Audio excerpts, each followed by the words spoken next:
हमें सदन में 2 बार बजट पे चर्चा करनी चाहिए।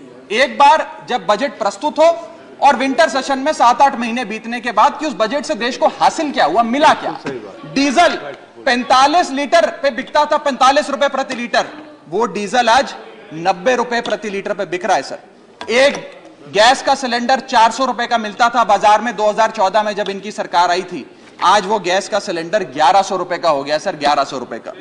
दूध 1 लीटर 36 रुपए का मिलता था, दूध आज 60 रुपए प्रति लीटर हो गया है। तो माननीय वित्त मंत्री जी ने कहा कि मैं प्याज नहीं खाती, तो मुझे उनके भाव से, प्याज की कीमतों से कुछ लेना देना नहीं है। ये मेरा विश्वास है सर कि माननीय वित्त मंत्री जी आटा, चावल, दाल, दूध, दही, पनीर तो अवश्य खाती होंगी, क्योंकि इन सब के भाव बढ़ गए।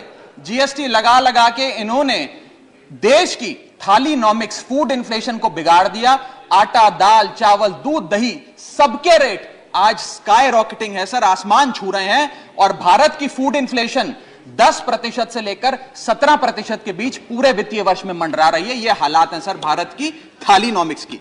मैं बताना चाहूंगा सर कि इस सरकार ने अमीरों को अमीर और गरीबों को गरीब करने का काम किया, और बीते 8 सालों में 2014 से 2022 में इस बीजेपी की सरकार ने कुल कर्जा 85 लाख करोड़ रुपए लिया। ये सरकार कहा करती थी, कई बड़े नेता इनके दिग्गज कहा करते थे कि जब रुपया गिरता है तो भारत की साख गिरती है, भारत की प्रतिष्ठा गिरती है। आज तो सर लगता है कि साख, प्रतिष्ठा और रुपया सब न्यूनतम स्तर पे आ गया सर। इनकी सब्सिडी, हमारी सब्सिडी रेवड़ी, ऐसा तो नहीं होगा सर। ये करें तो पुण्य, हम करें तो पाप।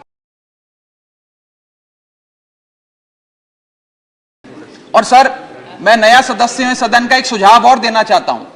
हम सारे लोग बजट पे चर्चा उसी समय करते हैं जब बजट प्रस्तुत किया जाता है। हमें सदन में 2 बार बजट पे चर्चा करनी चाहिए। एक बार जब बजट प्रस्तुत हो और विंटर सेशन में 7-8 महीने बीतने के बाद कि उस बजट से देश को हासिल क्या हुआ, मिला क्या, कितनी नौकरियां मिली, क्या बेरोजगारी की दर है, कितनी महंगाई कम है। सर आज सरकार 3,25,757 करोड़ मांगने इस सदन के भीतर आई है। मैं माननीय वित्त मंत्री जी का ध्यान, ये पैसे सैंक्शन करने से पहले और सदन का ध्यान इस पैसे को अनुमति देने से पहले 8 बड़ी बीमारियां जिससे आज भारत देश की अर्थव्यवस्था पीड़ित है, बीमार है, उसकी तरफ करना चाहता हूं। पहली बीमारी है सर बेरोजगारी। इस सरकार ने चुनावों से पहले वादा किया था, भारतीय जनता पार्टी ने वादा किया था कि हम 2 करोड़ नौकरियां हर वर्ष देंगे।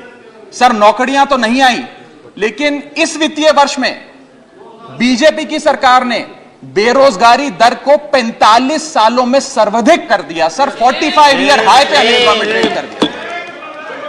सर 2014 में जब बीजेपी की सरकार बनी थी, 2014 में जब इनकी सरकार बनी थी, तब देश का बेरोजगारी दर 4.9% था।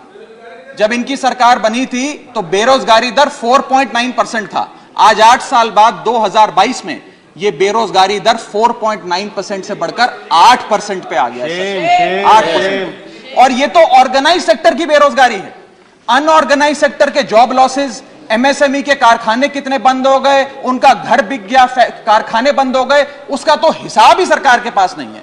अभी कुछ ही समय पहले लोकसभा में जवाब देते हुए वित्त मंत्री जी ने देश को बताया कि कुल 22 करोड़ आवेदन पत्र भारत सरकार के पास नौकरी मांगने के लिए आए। उन 22 करोड़ आवेदन पत्रों में से आपको जान के चंबा होगा, सरकार ने मात्र 7 लाख लोगों को नौकरी दी। सर 22 करोड़ आवेदन पत्र के मुकाबले 7 लाख लोगों को नौकरी।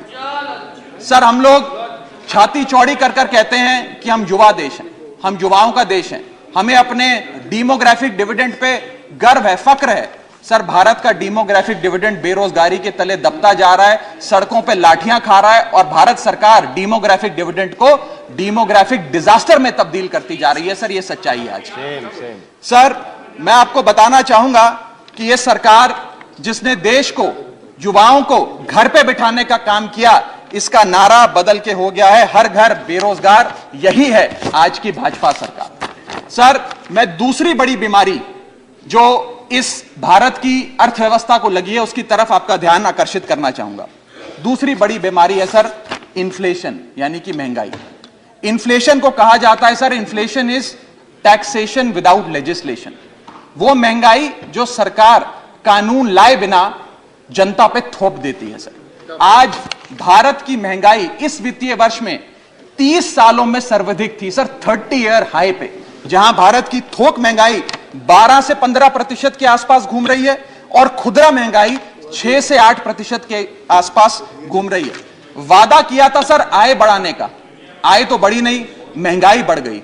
और सर बढ़ती महंगाई और घटती कमाई के चलते आज देश को आधार कार्ड की नहीं, उधार कार्ड की जरूरत पड़ रही है। देश के आम आदमी को उधार कार्ड की जरूरत पड़ रही है। वाह वाह। और सर आज इस बहस को सुन रहे भारत देश के करोड़ों लोगों को मैं कहना चाहूंगा कि यह सरकार आप सबको गरीब कर रही है। गरीब सिर्फ वो नहीं सर जो सड़क पे कटोरा लेकर भीख मांग रहा है, हम सब गरीब हो रहे हैं। गरीब इसलिए हो रहे हैं कि हमारी आमदनी नहीं बढ़ रही, लेकिन महंगाई बढ़ती जा रही है। सर मैं उदाहरण देता हूं, एक शख्स जो 20,000 रुपए महीने के कमाता था और 18,000 रुपए खर्च करता था, वो महीने का 2,000 रुपए बचाता था। आज उसकी आमदनी 20 की 20 है, 20,000 है, लेकिन खर्चा 18,000 से बढ़कर 25,000 करोड़ हो गया। यानी कि 20,000 की आमदनी, 25,000 का खर्च, 5,000 रुपए की नुकसान का खामियाजा का कर्जा देश का एक एक आदमी भुगत रहा है। सर मैं बताना चाहूंगा, सुनिए मेरी बात ध्यान से। जब 2014 में महंगाई का आलम देखिए सर, 2014 में जब यह सरकार बनी थी तो पेट्रोल 55 रुपए प्रति लीटर पे बिकता था, आज पेट्रोल 100 रुपए प्रति लीटर पे बिकता है। डीजल 45 लीटर पे बिकता था, 45 रुपए प्रति लीटर, वो डीजल आज 90 रुपए प्रति लीटर पे बिक रहा है सर। एक गैस का सिलेंडर 400 रुपए का मिलता था बाजार में 2014 में जब इनकी सरकार आई थी, आज वो गैस का सिलेंडर 1100 रुपए का हो गया सर, 1100 रुपए का। दूध 1 लीटर 36 रुपए का मिलता था, दूध आज 60 रुपए प्रति लीटर हो गया है। और सर सीएनजी 40 रुपए प्रति यूनिट प्रति केजी मिला करती थी, आज वो सीएनजी 80 रुपए प्रति यूनिट मिलती है सर। इस सदन में सर जब प्याज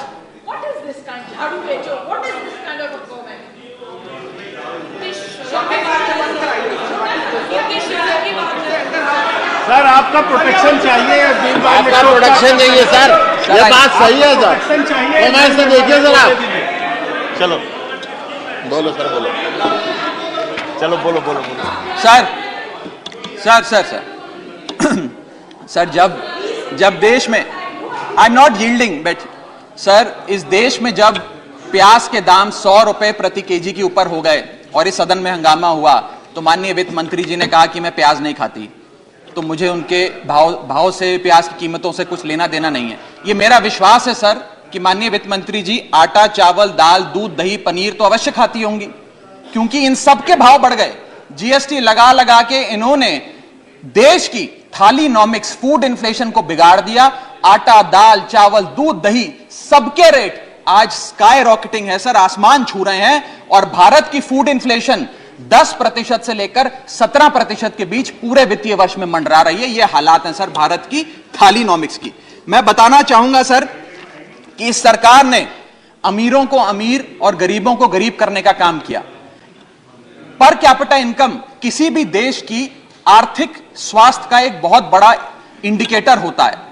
भारत की पर कैपिटा इनकम वित्तीय वर्ष 2021 में सर 9,160 रुपए से गिर गई, यानी कि हर व्यक्ति की औसतन कमाई 9,160 रुपए गिराने का काम किया। यानी कि आमदनी 98, खर्चा रुपया, यह सरकार ने करके हम सबको दिया है सर।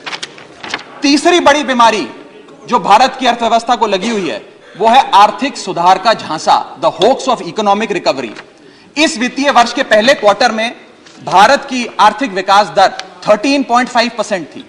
दूसरा क्वार्टर आते आते, जिसे फेस्टिवल क्वार्टर कहते हैं, जिसमें बड़े बड़े त्योहार आते हैं, जिसमें खपत भी बढ़ती है, उत्पादन भी बढ़ता है, मांग भी बढ़ती है, उस क्वार्टर में आर्थिक विकास दर 13.5% क्वार्टर 1 के मुकाबले गिरकर 6.3% पे आ गई सर, यानी कि आधी हो गई। और अगर आप पिछले साल के क्वार्टर सेकंड से दूसरी तिमाही से कंपेयर करें तो क्वार्टर ऑन क्वार्टर 2021 में 8.4% दूसरी तिमाही की ग्रोथ थी और इस बार इस क्वार्टर में जो अभी समाप्त हुआ 6.3% है। यानी कि भारत की आर्थिक विकास दर घटती जा रही है। और मुझे बड़े दुख से कहना पड़ रहा है कि जब वित्त मंत्री जी फरवरी में वित्तीय वर्ष 23-24 का बजट प्रेजेंट करेंगी, तब भारत की चौथी तिमाही की आर्थिक विकास दर 5% से भी नीचे होगी, which is unprecedented in recent time. Sir, यह भारत की इकोनॉमिक ग्रोथ की हालत है। और यह वर्ष तो जो बीत गया, इस वर्ष तो आपने आर्थिक जो विकास दर था उसकी ऐसी तैसी कर दी। अगले साल के आर्थिक विकास दर के आंकड़े सुनिए। सरकार चाहती है हम 8% पे आगे बढ़ें। वर्ल्ड बैंक कहता है वित्तीय वर्ष 23-24 में हम मात्र 6% पे ग्रो करेंगे। क्रिसिल कहता है हम 6% पे ग्रो करेंगे। ओईसीडी कहता है हम 5.7% पे ग्रो करेंगे। गोल्डमैन सैक्स कहता है हम 5.3% पे ग्रो करेंगे। और आईएमएफ कहता है हम 5.1% पे ग्रो करेंगे। यानी कि भारत की अर्थव्यवस्था में ऊपर जाने की बजाय हमारी व्यवस्था नीचे आ रही है। सर, चौथी और एक बड़ी बीमारी जो भारत की अर्थव्यवस्था को लगी है वो है द डेट क्राइसिस। भारत सरकार की देनदारी, भारत सरकार पे चढ़ा बहुत बड़ा कर्ज। सर, 1947 से लेकर 2014 तक, यानी कि इन 67 सालों में कई पार्टियों की सरकारें रहीं, केंद्र में कई पार्टियों ने शासन किया। इन 67 सालों में तमाम पार्टियों की सरकारों ने मिलकर कुल कर्जा 55 लाख करोड़ का लिया था। और बीते 8 सालों में 2014 से 2022 में इस बीजेपी की सरकार ने कुल कर्जा 85 लाख करोड़ रुपए लिया। यानी कि एक तरफ 67 सालों का, बीते 67 सालों का 55 लाख करोड़ का कर्जा, और इस सरकार ने अकेले 8 सालों में 85 लाख करोड़ रुपए का कर्जा ले लिया। मैं पूछना चाहता हूं इनसे कि ये तो मुफ्त की रेवड़ी भी नहीं बांटते, ये तो मुफ्त की रेवड़ी में भी विश्वास नहीं रखते, तो फिर इनका कर्जा इतना कैसे बढ़ता जा रहा है? ये पैसा जा कहां रहा है, किसकी जेब में जा रहा है? दोस्तवाद की नीति के तहत कौन से इनके दोस्त हैं जिन्हें फायदा पहुंचाया जा रहा है? ये मैं पूछना चाहता हूं सर।